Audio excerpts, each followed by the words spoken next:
Welcome to another edition of the 1% Better podcast with your host, Rob O'Donoghue.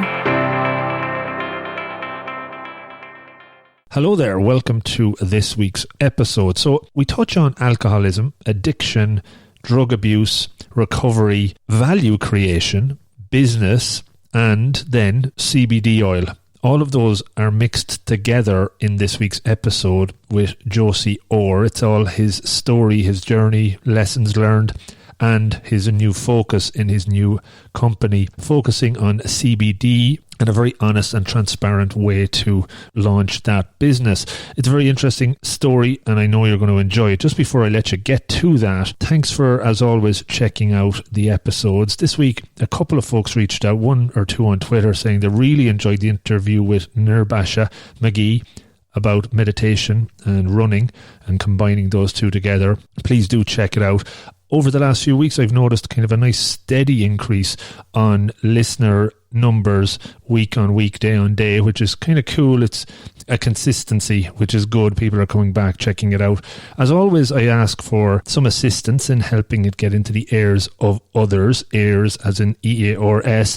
And this week, maybe I'll ask for some ratings or reviews, and reviews perhaps, of the show on your favourite app of choice. That helps maybe with the ranking, and that helps other people stumble across the show and see what is this 1% better all about. Another piece of feedback, or a listener got in touch this week and said they hadn't heard any of the episodes before, checked out the one with John Eads a couple of weeks ago, and were very surprised because they thought it wouldn't be that good, but they took a lot of good stuff out of it. So a positive that they got something good out of it. The part that they thought it wouldn't be that good is kind of interesting. I wonder why. I didn't probe too deeply, but maybe there's stuff I need to do better myself. Finally, today is Friday, the 1st of November. If you're listening to it on the release day, it's the start of November, as in no, saying no to something for November.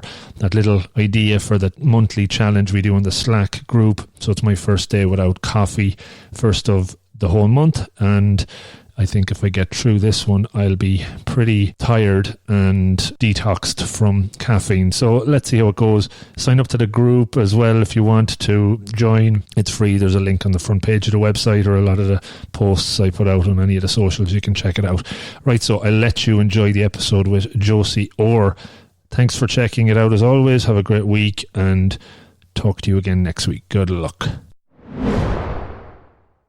Hey folks, welcome to another 1% Better episode, and as is always the case with these, I like to try and identify interesting characters that have a good story, and also interesting topics that I may have not touched on before, and I think that will hit both angles with this one. I'm talking with a gentleman from the US, from Austin, Texas. Is that your hometown? Are you originally from there, Josey? No, I'm originally from the Philadelphia area, actually a very small town of about 5,000 people called Birdsboro, Pennsylvania. Okay, very good. Well, Josey Orr, welcome to the podcast. You are in Austin, Texas right now, though, right? That's your base. That is home base now. I'm a Texan. Very good. And I was actually in Texas a few weeks ago. Unfortunately, we weren't able to meet up in person at the time, so we have to do it 7,000 miles apart, but the beauty of technology, we're able to do these things. So Josey, you have an interesting backstory, and I'd like to hear a little bit about that. Serial entrepreneur, philanthropy is in there. Definitely interested in learning a bit about that. And then bringing us up to the now, the whole area of CBD oil and your latest venture.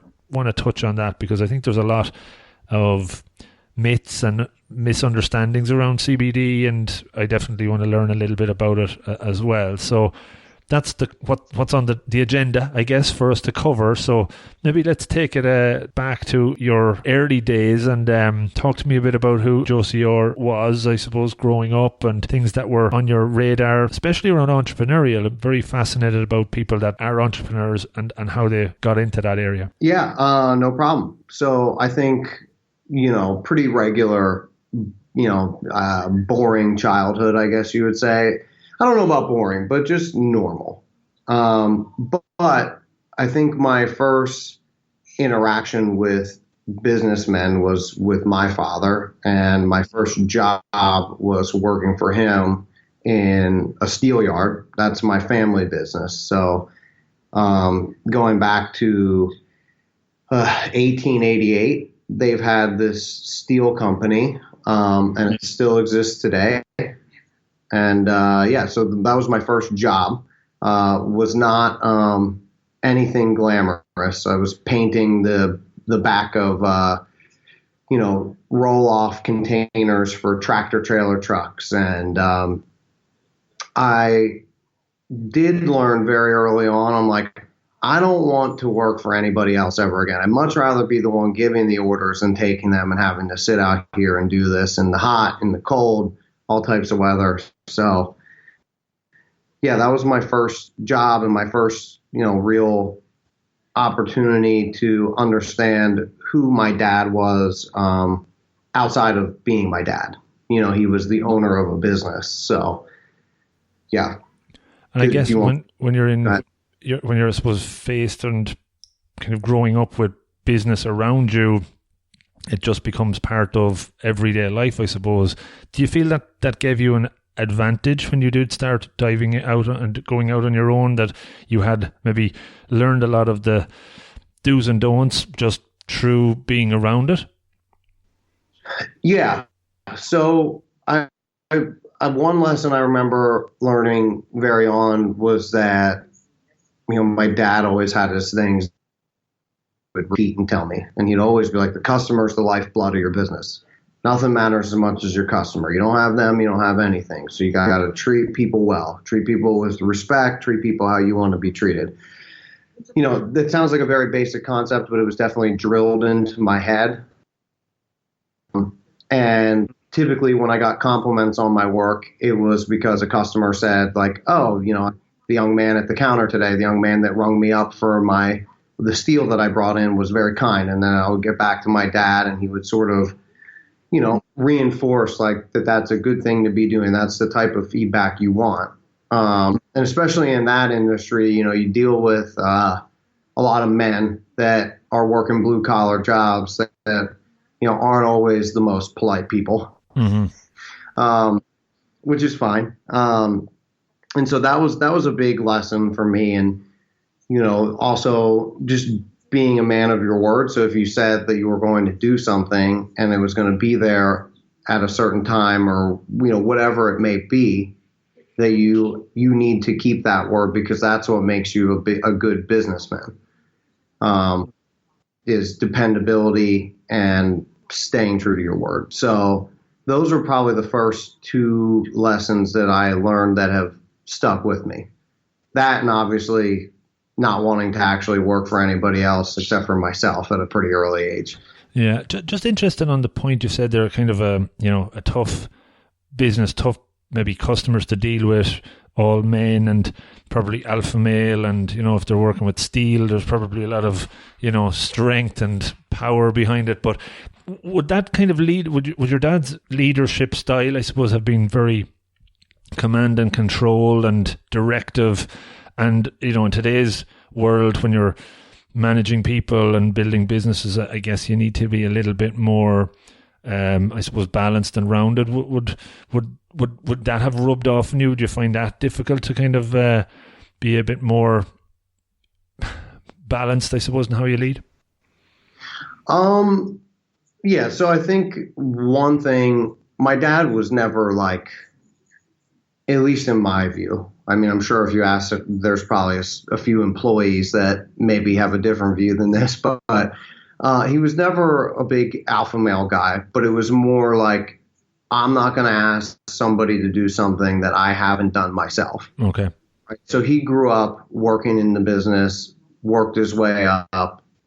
He didn't, he had done every job there by the time that he was in a position to take over the company. And so I think that is something that you see a lot in startups, right? In the early days of a startup company, you're going to wear a lot of hats. And then one day you're going to have employees and you're going to ask them to do things, and you shouldn't be asking them to do stuff unless it's something that you've done yourself, right? because otherwise, how are you going to teach them? How are you going to be able to answer questions? You have to have a pretty good breadth of understanding of the ins and outs of a business. And so I think that is a crucial component to being an effective leader, right? Don't tell somebody to do something you haven't or wouldn't do yourself. But yeah, and then the other side of it is like, yeah, you got a lot of guys that work in the scrapyard who are hard asses. They've been doing hard work their whole lives. And, it's certainly different when you are the boss's kid. You sort of have a big target on your back, so I can't repeat the things that they would call me probably on your podcast, but they definitely had some nicknames, and they gave me a hard time, but they were also, that was their way, I guess, of just, welcoming me to the group. Yeah, and I had a younger brother that worked there as well, and they gave him shit too. So it's, you got to be able to deal with it, though, is the thing. Because, people aren't always going to be nice to you. People are going to be jerks sometimes, and people are going to bust your chops a little bit. And you need to learn how to let it roll off your shoulders. Yeah, definitely good values to learn of, hard work. And I suppose, developing a thick skin, I would imagine is important in that environment. And then when you go down the road of your own startups, you certainly need that. So maybe talk to me a little bit about when, your first startup. What were your first plans to go into that world? What was the draw, and maybe lessons learned early on in those kind of ventures? Just in my early days of starting businesses? Yeah, like, so when you finished working for the steel organization, your dad's business, had you a clear plan of what you wanted to do next and what your first startup was going to be? No. So what had actually happened was that during that time where my working for my dad was coming to an end was when I was sort of in the midst of my drug addiction and alcoholism, which we'll touch on later. But, what had sort of happened there was that when I was getting sober, I had moved from the Philadelphia area out to Los Angeles. And in Los Angeles, I was starting fresh. There was no family company to go work at. There was none of that. And so I actually had gotten a job at a web tech company, they called themselves. So what they did was search engine optimization. And it was really my first foray into that world of online business and how all of that stuff sort of works, search engine optimization, social media marketing, all these things. And so I was working for somebody else, which I knew ultimately I didn't want to do. And I had noticed, though, that we were all there doing the work, and the guy that owned the business was always traveling around, meeting people, trying to close deals. I'm like, I want to be doing that side of the business. I don't want to be doing the writing long form articles for this website side of the business. And so I also realized for the first time the power of online business and how easy it is compared to previous years to just start one. You can put up a website now in an hour. And so all of that was so new and so amazing to me at that time. And it's not like it was 1999 either, but I just didn't grow up around it. That wasn't the business that I knew. So that was sort of I guess that job served as a reminder to me that like more that I can be doing, and I can do it from anywhere. Right. So I remember also at that time, I had started reading a lot of books about entrepreneurship and marketing. It was really interesting to me. And the first two books that I read were Purple Cow by Seth Godin and another book called The 4-Hour Workweek by Tim Ferriss, who also lives in Austin now. Yeah. And those two books, like at that time, really just opened my mind to a whole new world of thinking. And I was like, okay, what can I do? So that was sort of, I guess, the jumping off point. Yeah, and those two, I know the 4-hour work week was probably only about 12 or 13 years ago at this point, right? So that's kind of not that long ago, really, in the relative terms. But just before we dive into that, maybe just take it. You mentioned the drug and alcohol addiction. Mm-hmm. Did that all just happen living at home in a small town, and how did that come around? What brought you into that? Yeah, so the drug addiction and alcoholism, well, how did it start is always the key question. You know, for me, I have alcoholism that runs in my family on both sides of it. And so I believe that there's a certain genetic predisposition. And I think I started off drinking and, smoking pot like any normal teenager in America. You know, you're in high school, you start to experiment with these things, and you just never know. I mean, one, you're a teenager, you feel like you're invincible. And two, you just don't know these sort of invisible lines that you cross that you don't get to step back over. So for me, I think it became habitual and then an addiction, and it's a very progressive thing, addiction, right? I start out, I'm smoking weed, I'm drinking, and then it's like, oh, well, I'm curious about these other drugs and how they make me feel, because I always wanted to change how I felt, right?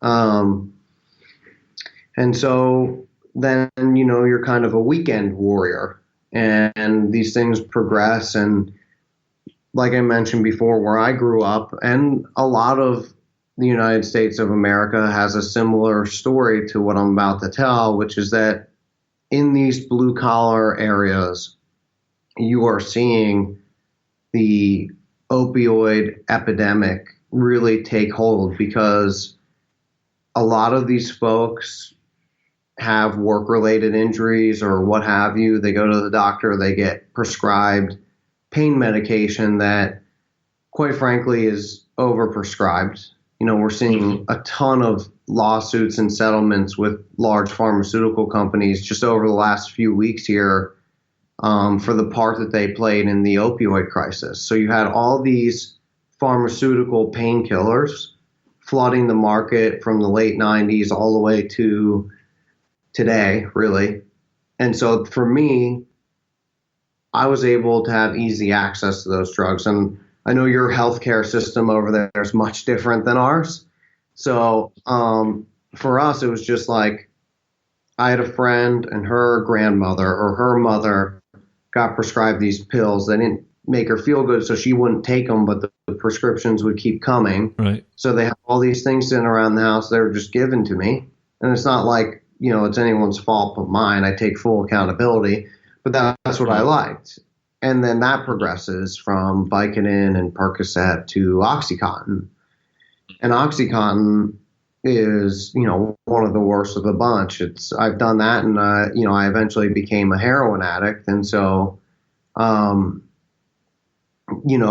not all that different. Like, speaking from someone who's done both drugs, like, OxyContin is just pharmaceutical grade heroin. And so what had happened to me and a lot of people that I know is that I want to say I got sober in 2011. So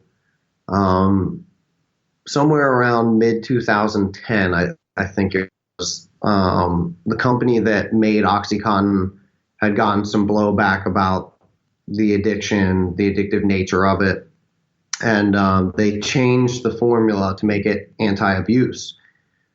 So you couldn't, people would shoot OxyContin, people would sniff OxyContin. There was a bunch of things. It was all very foreign to you, I can see. You're like, I feel like you're little shocked by all this. No, not at all. Like I'm just listening intently. Like I'm aware of OxyContin. I don't know if it probably is available over here. My only, I suppose, awareness of it is through watching TV shows from the US, I guess, from 10 or 12 years ago. I seem to remember, I don't know if you remember, some MTV show, Jack Osborne or something. I think he was hooked on it. I remember that, and reading about it and stuff. So like serious stuff for sure. And I guess like anything you're right, like people have an addictive personality, and if you apply that to taking drugs or you apply it to becoming a entrepreneur, there's probably an obsessiveness in all of those things that you want to be chasing it, right? And obviously there's good obsessions and there's bad ones, and it's habitual, as you said. You build a habit and you look for the reward, and it just keeps going. So thank you for sharing that, and it's great that you're able to talk about it, I guess, as well. What was the point where you were able to break the cycle, the point where you could kind of say, right, I'm getting out of this for once and for all? So fortunately for me, because I have both addiction but also recovery in my family was sort of with it, right? So I was out of the house at this point. I'd been arrested a few times. I'd already been to rehab once. My mother, bless her soul, didn't really give up on me, and she was kind of keeping tabs. And there's a lot more detail to the story, but I guess what we'll say is she showed up at the right place at the right time, and she got me to go into treatment for a second time. And at that point, I had sort of, I still thought that I knew what was right for me, meaning that like I thought that I had sound decision-making skills. Meanwhile, I'm a heroin addict who can't stop getting arrested. So clearly I was a bit delusional. And I remember my third day in treatment, I just got off or my fourth day, I just got off 3 days of like the detox ward. And I was on the phone with my mom, and I'm telling her already about all of my grand plans for when I get out of rehab. And she was kind of like, there's nothing here for you. Like, nobody wants to hear it anymore. You've exhausted all your options. And I got mad, and I was like, whatever, screw that. Hung up the phone. I know what's best, But I did have sort of a moment of clarity after that phone call. I went and I got a very hot shower, and I just sort of was like, you know what? She's right. So I became willing. I was given the gift of willingness. Now that the drugs had been removed from my system, and I finally became open, I guess, to hearing advice and listening to advice from people who know more than me. And so that's how I ended up in LA, because the rehab had said, look, there's a sober living home. They also call them like halfway houses, or there's a few different terms, but there's a sober living home. They'll take you. We'd like to ship you right there, because we think you need a little bit more than just a month of inpatient rehab. This would be good for you. And I just said, okay, whatever. It's, it's warm out there. It's freezing cold here in the winter. Send me to the palm trees. And I got out there, and, as I said earlier, it was like I had to decide who I wanted to be as a young man. I mean, I was only 20. Yeah, you're still very young. Yeah, I'm 29 now. And so it was a big step for me in my life. But luckily at that point I had a little bit of humility, and I was just willing to follow some good orderly direction. So like, I think though you're 29 now, and that happened 9 years ago, whatever, in a good way, it happened at a very young age. And because a lot of people can be in that cycle till their 30s or later, and, wake up then, and, that's still good to wake up then, but it's, a lot of life missed.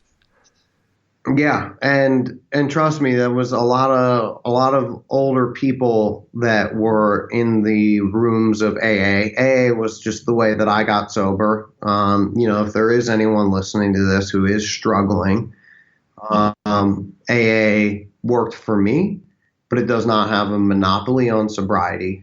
And I do want to be clear about that. That just because it's the way I did it didn't mean that it's the only way. Yeah.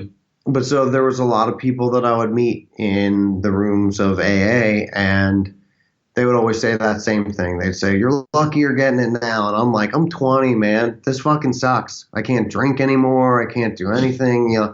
In the early days, I'm like, I felt like my life was over, and I just had to believe that it was going to get better. And of course it did. Otherwise I wouldn't still be sober. So, but yeah, that was definitely the commentary of like, you're lucky you got it when you were 20 and you didn't, have to do this for 30 years. You wake up and you're 50 years old and you have a life full of regrets and, broken promises and all of this stuff. So, yeah, I was very fortunate looking back on it. Yeah, you can see it clearer now than obviously at the time when you're growing up and you're still your whole 20s ahead, and that's kind of the decade where everybody goes a bit crazy and, partying and whatnot. So I totally understand what you're saying, where you're coming from. So look, let's look forward from there, and I guess that's where you started getting into, you mentioned the first role, starting to see, I want to become the boss rather than working for the boss. Talk to me about some of the I suppose the lessons you've learned along that journey. What'll bring us up to the now, I guess. Yeah, well, the early parts of that journey were, I think I was 21 or 22, I guess, when I started my first business, and I just had no idea what I was getting into, what I was doing. I mean, it's, there's a lot of stuff that goes into starting a business. And usually when you're young and starting one, you don't have a ton of work experience at other startups, at other places, right? So you're learning everything on the go. And the first one was like an online retail store for men. Failed miserably, because we spent all of our money on inventory. I mean, we just had no idea. So we had all this inventory, but had no clue how to sell it, how to drive traffic to a website. We had to figure all that out, and we ran out of time, wasted all the family and friends' money that we had raised. And so the next one, I thought I knew better. And so I said, well, instead of, selling other people's clothing, we should start our own clothing brand and sell that to other people. And this one is actually the one that we actually got it doing pretty well. It had a monthly, recurring revenue of about $25,000 a month. And we had learned a lot about digital marketing as a whole. I had really done a deep dive and tried to master everything. And, and I still was nowhere close to mastery. I'm nowhere close to mastery now. Mm-hmm. I'm constantly learning. Sure. And so that business, though, had taught me the building blocks that I was able to apply later. And failure is a good teacher. Failure sucks. And when you're a competitive person, you don't like losing. And so for me, I've always kind of said I'm smart enough to win and too dumb to quit. So I don't really have any other choice but to keep moving forward here. Mm-hmm. Something will stick eventually. And, the lessons learned, one, take your time. Two, be persistent. It's sometimes you just have to stay in the ring long enough to throw your knockout punch. And if you quit, you're never going to have that opportunity. And if you let rejection or a few punches on the chin, if we'd like to stick with the boxing analogy, that's just part of the deal. You have to be willing to just take a few on the chin and keep moving forward. So those were sort of the overarching lessons to learn there. And that ended up winding down because we had business partners who couldn't get along. So that was the other big lesson is, be very careful about who you want to do business with. Very, very interesting. I'm just thinking of your boxing analogy there, and being from Philadelphia, there's a Rocky element going on probably in your subconscious there as well. It's fascinating in Ireland and in Europe, maybe more so in Ireland, but that the kind of idea of failing in business is almost frowned upon, whereas in the US, although it's not something you want to do, it definitely has that get back up on your feet and go again mentality. From talking to you and other entrepreneurs from the US, it certainly comes across very well, which is great, because I think that's important to not let it, prevent you from succeeding the next time around, because the percentages are obviously massively in the favor of failure, right? So yeah, for sure. And I do think that that's something that's not even that old of a philosophy here in the United States either. I mean, I think when I was a kid, or prior to that, the 90s maybe and earlier, entrepreneurship wasn't as glorified as it is now. So like now you have entrepreneurs who are, basically rock stars, and it's almost trendy to write entrepreneur in your social media profiles. And half of those people are not real entrepreneurs anyway. They just like to throw it on their social media profile. But then you got guys who are world famous for being an entrepreneur, guys like Gary Vaynerchuk. And, but he does the deal, like he's earned that title. But there is a certain element to what United States culture has become that glorifies entrepreneurship. And I think the downside of that, while there's a lot of positives, the downside is that it overshadows that it's hard. And and like whether you're succeeding or not, it's not an easy climb to the top. Interesting. And your own recovery journey and I suppose the resilience you developed from that, do you think that has a positive impact on your ability to bounce back and keep moving forward in business as well?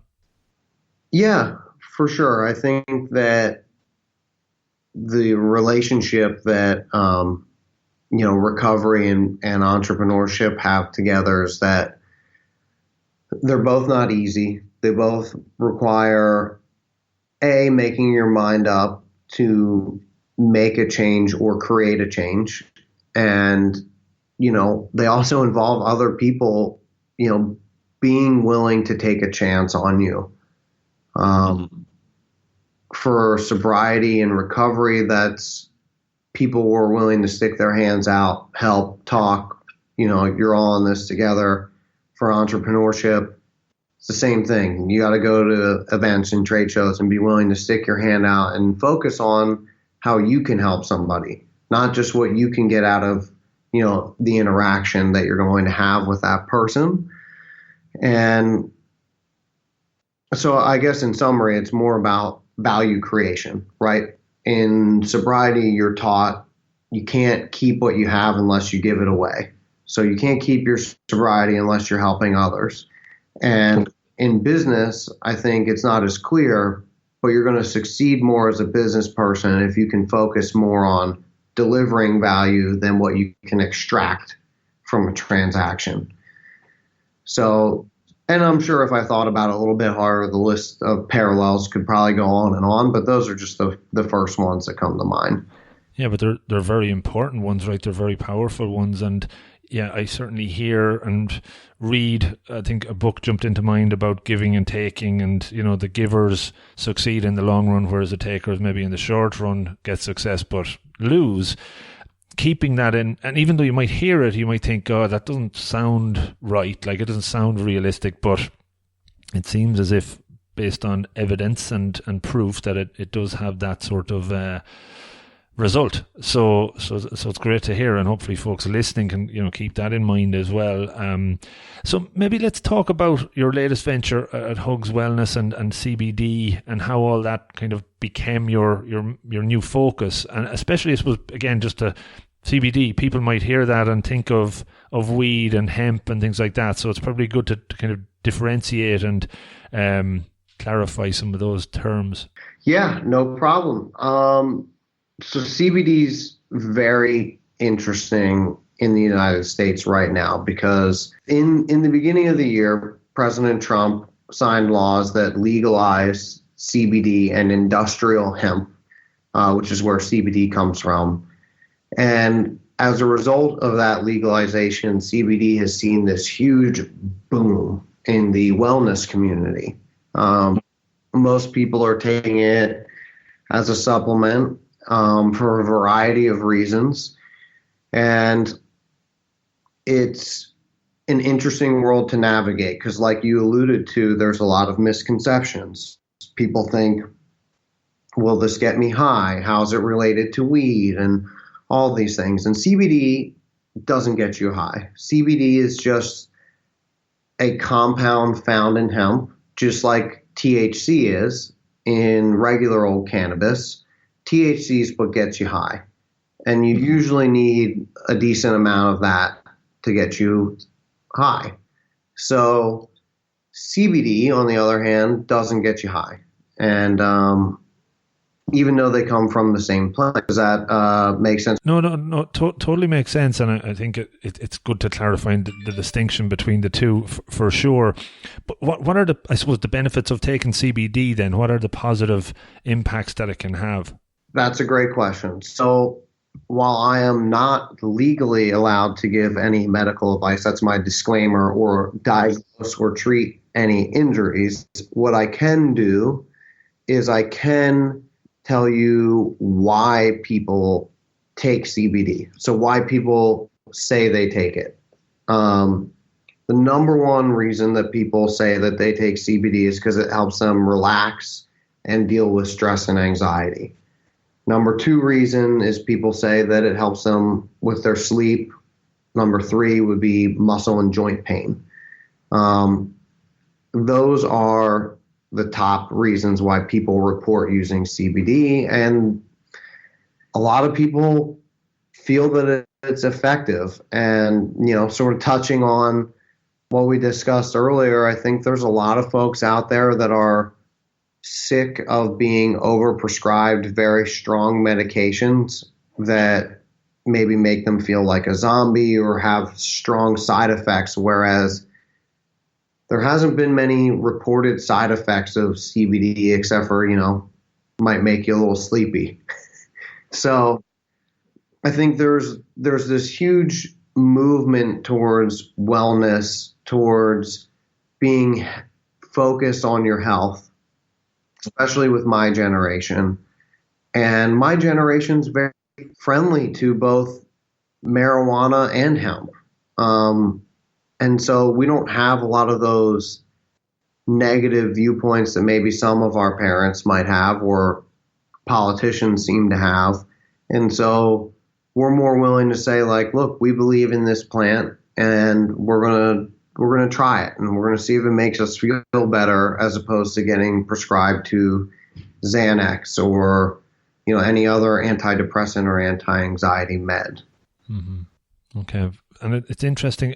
I suppose thinking about it, it rose to prominence a lot recently, and I suppose, as you said there, it's been signed.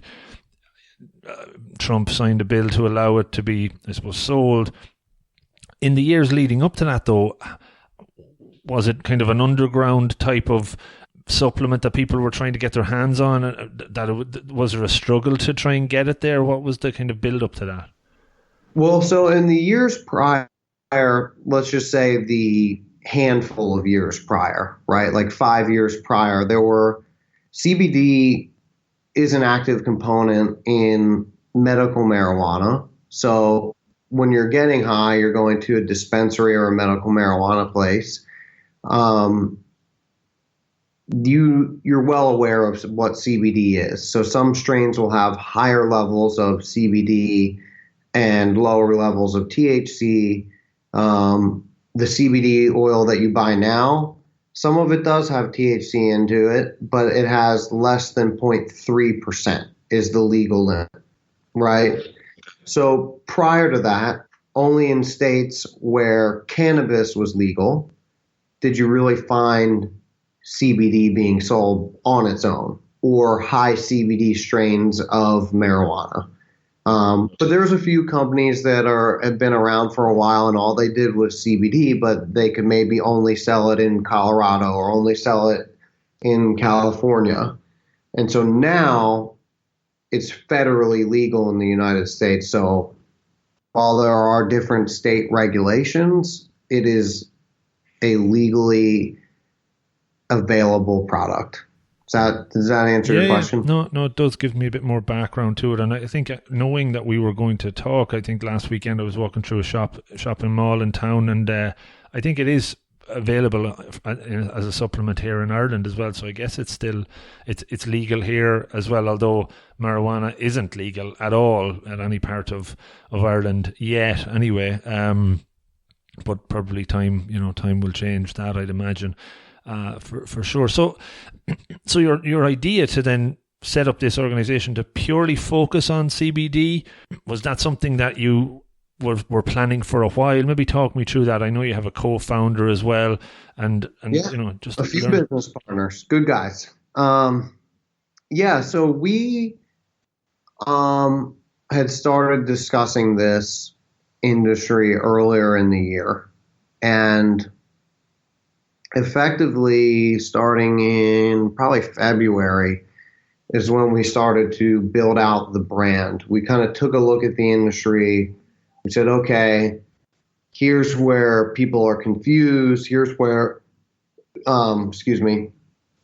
people are confused. Here's where the industry's at as far as branding and marketing and how companies are presenting themselves. And we really just saw an opportunity to create something that felt accessible and didn't feel like this hefty supplement that that your great grandmother comes home with from the vitamin store or anything like that. We said, okay, there's room here to make something that's like a little bit more user friendly, and we can kind of teach people about CBD in this way that's easy to digest, because it's a confusing world. I mean, a lot of people are like, they hear about it, they don't really know what it is. As we already touched on, there's a ton of misconceptions about it, and governments are slow to react to regulate it because people are already using it and have been.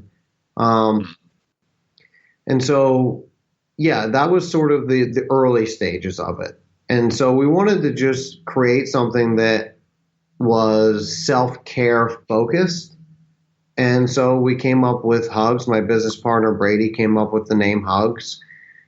And we came up with the little tagline, hug yourself. So it's supposed to represent self-care, taking care of yourself, And so that's our ethos.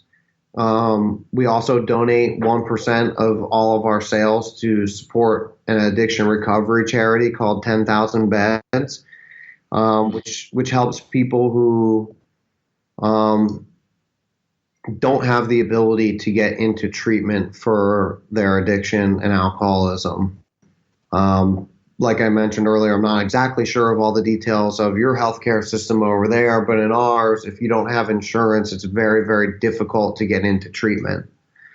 And millions and millions of people suffer from these ailments. So if we can help a couple people or more every month get into treatment, then we consider that a win.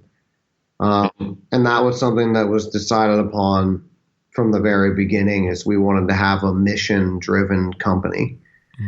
So that's and again ties back in with your ethos of giving back, right? That certainly helps to make a meaningful contribution from that perspective as well. Just interested about the business model, I suppose, with CBD becoming mainstream now. it's probably a competitive enough market, and there's probably lots of threats there that you're looking at, or how you get kind of like getting that competitive advantage or kind of get ahead of others?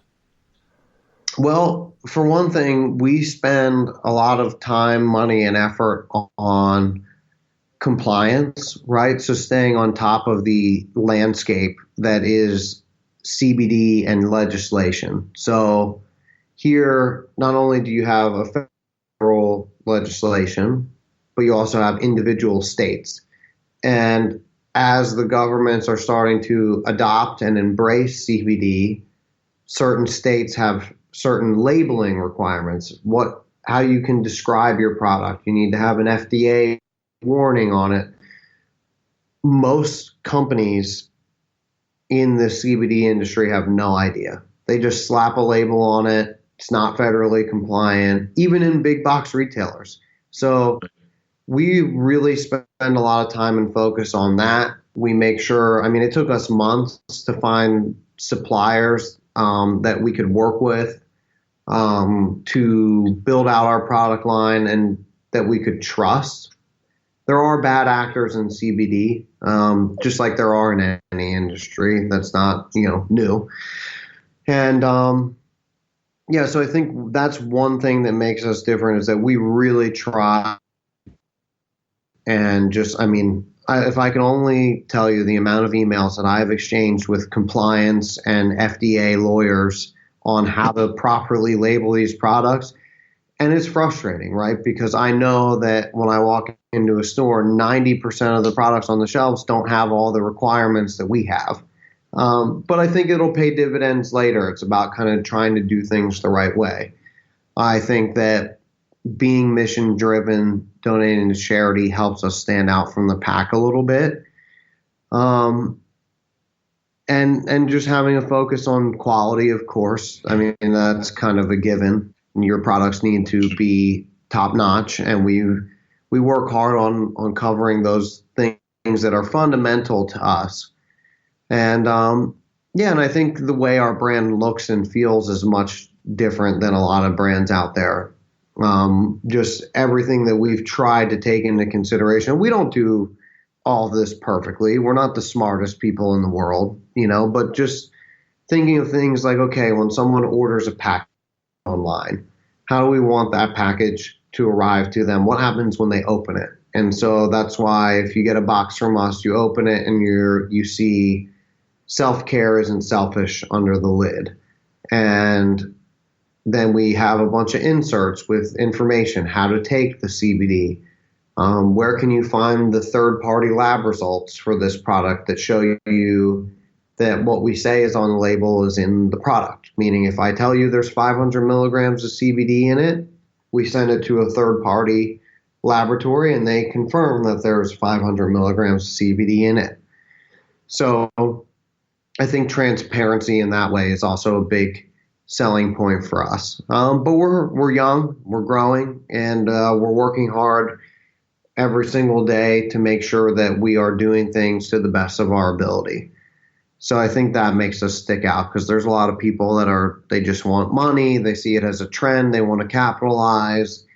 And also, there's a lot of large companies that are going to be getting involved in CBD soon. And some already are. So.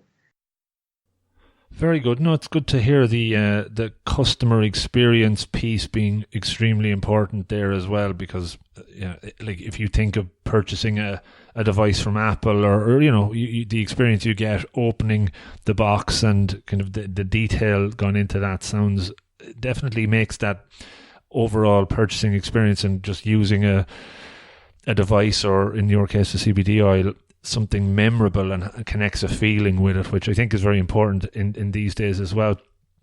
Just a couple of quick ones to wrap up, Josey, because time has flown by and hopefully we've got some good stuff out there. You mentioned Tim Ferriss and Gary Vaynerchuk as kind of two, killers when it comes to being entrepreneurs and setting trends. Who are you learning from right now in that world? Who's your kind of go-to person that you might follow or take inspiration from to help you improve as an entrepreneur? Well, more recently, I still listen to Tim Ferriss's podcast, not to plug another podcast on your podcast. That's all right. I don't think I'm not sure if he listens to this one or anything, but you never know. Well, once this one's done, I'll tweet at him and say I mentioned you on this podcast. Yeah, and it's funny because those two, Tim Ferriss wrote a book called The 4-Hour Workweek, which is about minimizing the hours spent but maximizing your effectiveness. And Gary Vaynerchuk is the exact opposite of that. He's hustle, hustle, hustle, 12 hours a day. And I love them both. There's lessons to be learned from both. I've more recently and later on in my entrepreneurial journey now, I still really enjoy Seth Godin. He has the best little newsletter that I get every morning. It just is like, they're always short. You can find his website by just typing in Seth into Google. And I love his newsletter in the mornings because he just has such a incredible way of taking complex topics and making them simple, distilling them into one paragraph, sending it out.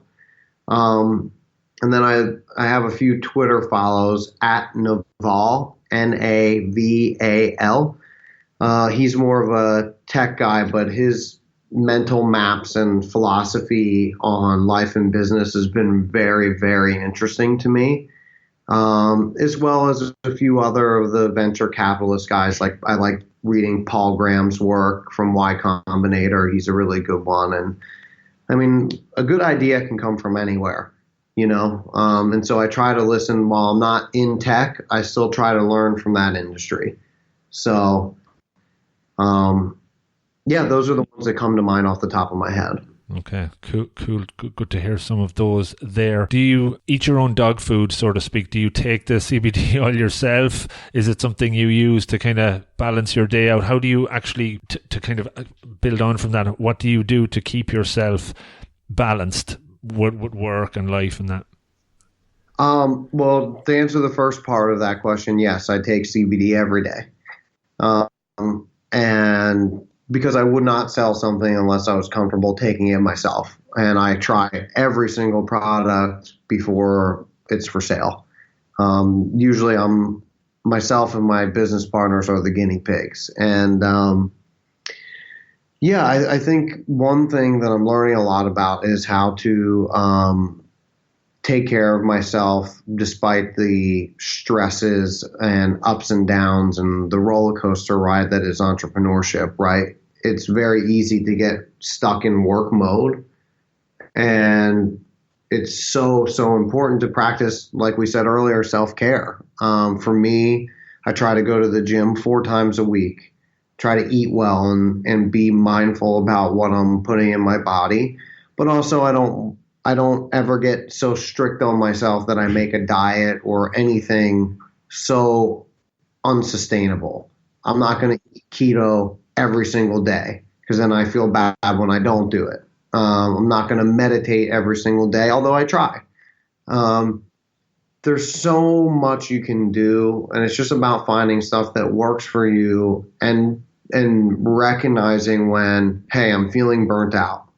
Hey, I'm exhausted. I need to take a few hours to just kind of unplug. And so, but it took me a long time to learn that those breaks and those moments of taking care of yourself are okay, and it's not a weakness. So, yeah, I mean that's it. I'm still learning. I make a lot of mistakes, and I don't know it all. Well, look, if it's any consolation, I'm 11 years older than you, and I probably only figured a lot of that stuff out myself about 3 or 4 years ago. So you're doing good. Just as you said, go easy on yourself and look for the positives, look for the moving forward progression. So sounds really good. Josey, look, it was great to chat to you. Just to wrap it up, as you know, at the end of it, you listen to podcasts, there's always that shout out to how folks can learn more about it, go to the website, that sort of stuff. Yeah.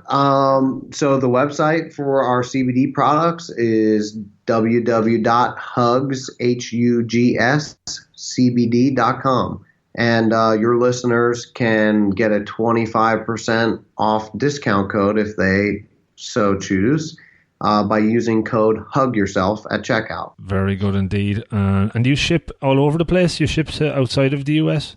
I'm not sure if we can do that actually right now. So in the UK, I know that all CBD products have to be less than 0.2%, whereas here it's 0.3% THC. Okay. It depends on the country. Right. So most of ours fit into that category, but every country has different regulations. So it depends where you're from. Okay, cool. I would say half folks that listen to this show are from the US, so you never, at least some can purchase it if they so should wish. Brilliant. Josey, look, it was great to chat to you. Thanks so much for sharing it. I look forward to putting this out in the near future, and definitely drop Tim Ferriss a note when it comes out. And if you haven't ran into him there in Texas, in Austin at all yet, you haven't bumped into him in the supermarket or anything, no? No, not yet. I don't think I would even have the guts to approach him if I did. Yeah. But yeah, I most definitely will. And thank you so much for having me. No, it was good to talk to you, man. And thanks again. Look forward to sharing it. All right. Thank you, Rob. So this is the outro of the podcast, guys. You got to the end, and that is great. Please hang in here for another couple of minutes. I know most people won't, but maybe there's something here of interest. So check this out. First off, thanks so much for listening to this one, as well as maybe the 100 or so that's gone before it. Why not check them out if you haven't already? There's lots of good stuff in there. The whole podcasting journey for me has been a huge learning, and I'm trying to help you guys learn and improve as well. So much has changed over the last few years since I started it. I've really realised lots of the goals that I put out there, and then realised so many unexpected benefits as well. And I think anytime you take on action towards a goal, you're going to pick up lots of things that you didn't expect along the way, and hopefully they're good things. In this particular episode, was there any one or two things that jumped out? Maybe you could take a pen and paper out right now, because this is something that you might think of during the episode but never do. Do it now. Take it out. Write down a goal that you're going to set yourself as a result of something you learned from this episode. Put a plan in place and then work towards it, applying yourself deliberately over time. Take ownership, build a habit, improve, get 1% better, share accountability with somebody you know in a buddy system, and learn and grow and improve. That's what it's all about. That's my, hopefully, inspirational piece done. Other areas to note: check out the website robofthegreen.ie. You can consume everything there for free. There is obviously the podcast, there's video 1 Minute Monday clips, there's articles, not enough, but I'd like to put more there. If you're interested in putting one there, let me know. And there's a Get Better app page, which I'm starting to add new content to over time. There's a feedback page if you want to email me, rob@robofthegreen.ie instead. But it's all about trying to engage you and get you to a place of improvement. So I'm open to feedback. As I said, ways you can help me is by following me on the socials. @robofthegreen.ie is the website, or @robofthegreen on all the social platforms. Subscribe to the podcast on any of the apps that you might listen to it on. Talk about it. Tell a friend about it, tell your family members about it, share some of the ideas, not only to your friends, but to me. Is there anything I can improve upon? Sign up to the newsletter, that's there as well. I'm experimenting again with a group called Slack, Rob of the Green on Slack. This is really for a shared accountability environment and sharing ideas. You can sign up to that on the website as well. All of this is obviously all free, but there is also an option where you could subscribe to my Patreon site and make a small donation for the content that we do. It's there. It's totally up to you. Everything that is coming in through that, or could come in through that, will go into making the podcast better. So, to close, I am always trying to improve and get better. Change is difficult, I know that, but it's all about taking the first step. Learning something, applying yourself, moving forward. You can do this. I've been able to improve, pushing myself outside the comfort zone, learning, and I think if I can do it, so can you. Don't overreach, don't set yourself unrealistic goals. 1% at a time is enough, but it's all about starting, and that will bring you on your pursuit of betterness to a great place. Thanks for sticking to the very end. Talk to you next time, and take care. Good luck.